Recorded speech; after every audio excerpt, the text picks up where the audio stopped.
Hi, Relaxed Recaps here. Today, I'm going to explain an American horror film called What Lies Below. Spoilers ahead, watch out, and take care. Libby is a 16-year-old girl who is spending her time in a summer camp. While waiting for her mother to pick her up, she steals some glances at a boy she has a crush on. Moments later, her mother, Michelle, shows up in her car and cheerfully invites her daughter in. She tries to talk to Libby and inquires about boys in her camp, but the little girl appears to be focused on her book. Sometime later, Libby discovers a sale sign on one of their properties and gets surprised. Michelle informs her that it's because her romance novels haven't been selling well, and they have to sell their house for Libby's college fund. After a while, they arrive at a beautiful lakeside cabin. A man with a gorgeous body comes out from the lake, and Michelle informs her daughter that this is her new boyfriend. The man introduces himself as John and gives Libby a bracelet called Navajo's Stone of Life. It appears to depict the Phoenician goddess of fertility, and he gifted it to her since she's interested in archaeology. Libby then gives John a shiny smile and expresses her gratitude. Later, in the room, Libby dresses seductively for the first time in hopes of impressing John. When she gets downstairs, she greets John and then stares at his body when his shirt lifts. As they sit for dinner, Libby inquires about how the two met, and Michelle says that John appeared one day when she was writing on the porch. John says that he's an aquatic geneticist who studies freshwater species. When he describes in great detail how he's trying to find a means for living things to exist in a salty world, Libby's attracted by how handsome and intelligent he is. Shortly after, John tries to eat some vegetables and nearly chokes on them, but Michelle immediately hugs John to calm him, and he touches Libby on the shoulder. That night, Libby keeps recalling John's touch, and she caresses herself, but she soon restrains herself from going too far and walks downstairs to get a drink. Suddenly, she overhears her mother's moaning noises in the bedroom. She then peeks through the door but notices someone approaching, so she hurries back to her room. Libby then pretends to be asleep while John watches her from the hallway. Libby wakes up the next day and discovers Michelle and John having a moment in the kitchen. She interrupts them and reminds her mother that today is August 28th, an important day for them. Afterward, the mother and daughter go outside, and Libby digs a hole with a gardening spade in which she discovers a few cans. Every day on August 28th, they've been giving something to her late grandfather, but Michelle says she forgot this year. Libby condemns Michelle's behavior toward her grandpa and comments that it's no surprise that grandpa gave the house to her instead of Michelle. Hearing this, Michelle becomes emotional and then reveals that her father never loved her and that as a child, she always felt unwanted in her home. Upset by this memory, Michelle walks away from there while Libby feels guilty about her harsh words. Sometime later, Libby wanders into the woods and is stung by a centipede. Just when she's about to stomp on it, John shows up and gently moves it beneath the rock, explaining to her that it's only trying to protect its offspring. He starts to blow on Libby's bite mark, which gives her goosebumps. They then continue to share a conversation while taking a walk alongside the lake. John apologizes to Libby for intruding on their mother-daughter time and suggests that he leave, but Libby assures him that he should stay. Libby then goes to check on her mother, who is currently suffering from a stomachache. They reconcile their differences and apologize to one another. Michelle tells Libby that she and John are planning to marry. Hearing this, Libby is initially taken aback, but then she admits that as long as her mother is happy, she's happy. However, there's one small problem. John doesn't know Michelle's real age because she is claimed to be 35 when she's actually 42. Michelle states that she's terrified of telling him the truth since she doesn't want to lose him.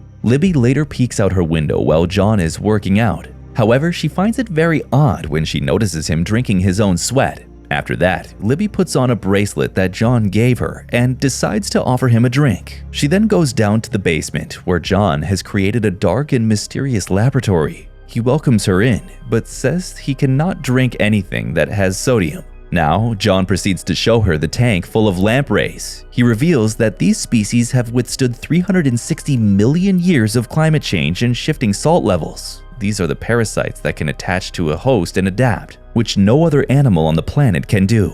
Following that, John invites Libby to join him on a boat ride to collect some samples. She informs him that she's going to Cambridge to study, but she requests him to keep the secret because her mother isn't aware of it yet. Suddenly, Libby starts bleeding from her period, and John runs over with his shirt to clean it up. Things quickly become uncomfortable, and John tries to convince her not to be embarrassed. Then, he increases the awkwardness by licking her blood to prove that it's not such a big deal. And when they reach the shore, Libby embarrassingly walks away while holding onto John's shirt.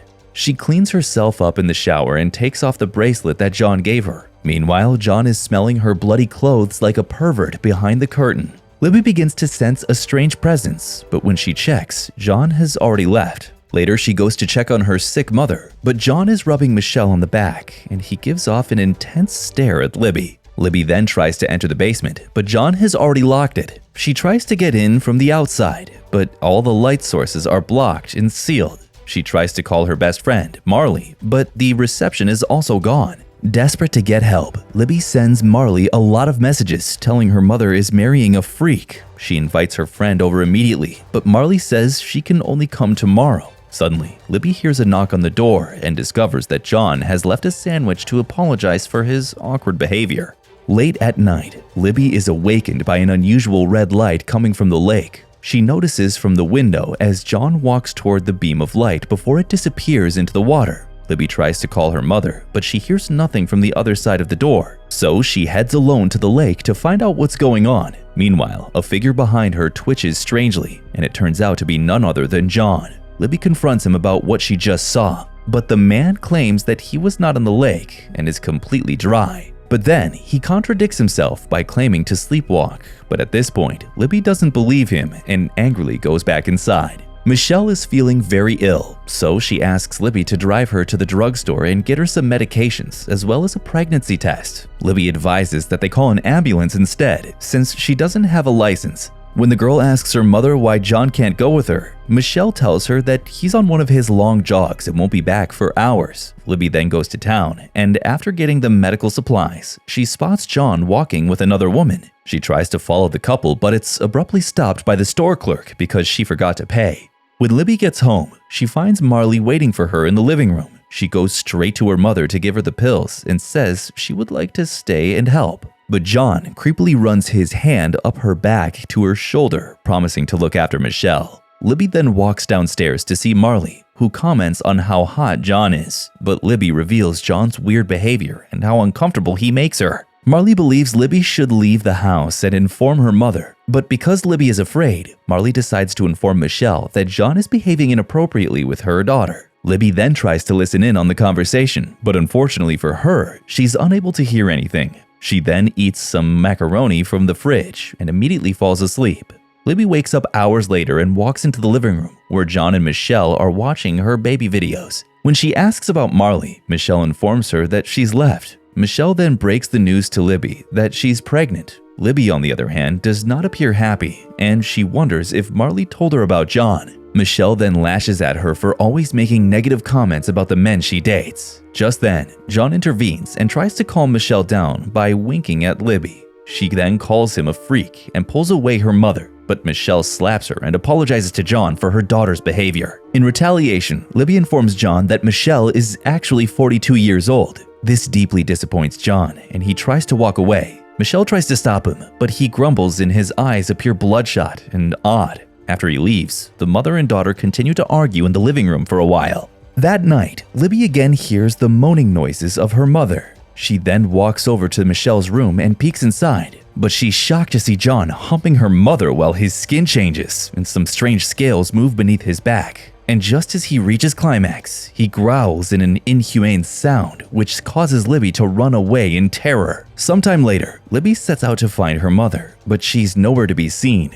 Realizing that there's no hope for her mother, Libby tries to drive away. Nevertheless, she makes the rookie mistake of getting the car trapped beside the lake. When Libby puts on her headlights, she notices something in the lake that we cannot really see. She then tries to phone 911 again, but it's unsuccessful. Then, Libby dials Michelle's number and hears her phone ringing downstairs in the basement. When she walks down to the basement, the blue light displays several different symbols on her wrist, where she had worn the bracelet. There, she finds her mother chained up in what appears to be a massive fish tank as part of a terrible experiment. Moments later, Michelle regains consciousness and starts to scream in panic. This alerts John to come downstairs, so Libby rushes to hide. While the little girl hides in a distance, she discovers strange fish-like feet being affected by the water. Michelle then begins to scream as she gives birth to a horrible creature, but John is devastated because the inhumane baby is delivered dead.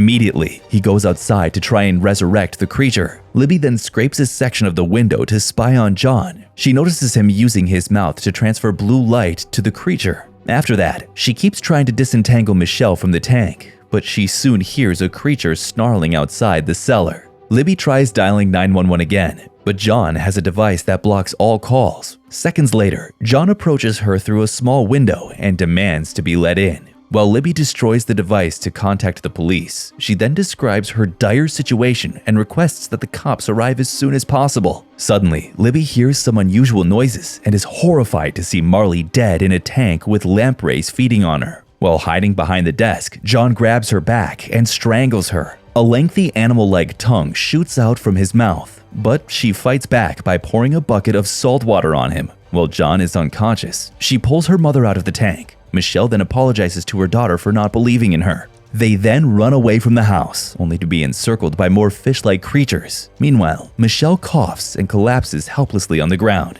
Sensing this is an opportunity, John attacks Libby from behind and knocks her out. She awakens in the basement after some time and notices that she's bound to a chair. John walks down and punches a hole in the wall, revealing a dead woman in a tank. Several clones of John arrive and do the exact same thing. Libby begins to scream for help, but John places a hand on her face, groaning that he doesn't have much time. He then growls and spits the blue ball into her mouth. Naturally, Libby resists swallowing it, but he forces her to gulp it down, after which she's knocked out again. Libby awakens moments later with rashes on her face and realizes she's locked in a tank with other women. While water fills her tank, she bangs and pounds on the glass in panic. However, in a crazy twist, Libby smiles when she realizes she can breathe underwater, and the movie ends. If you like this video, make sure to subscribe and turn on notifications so you can watch more videos like this. Thanks for watching.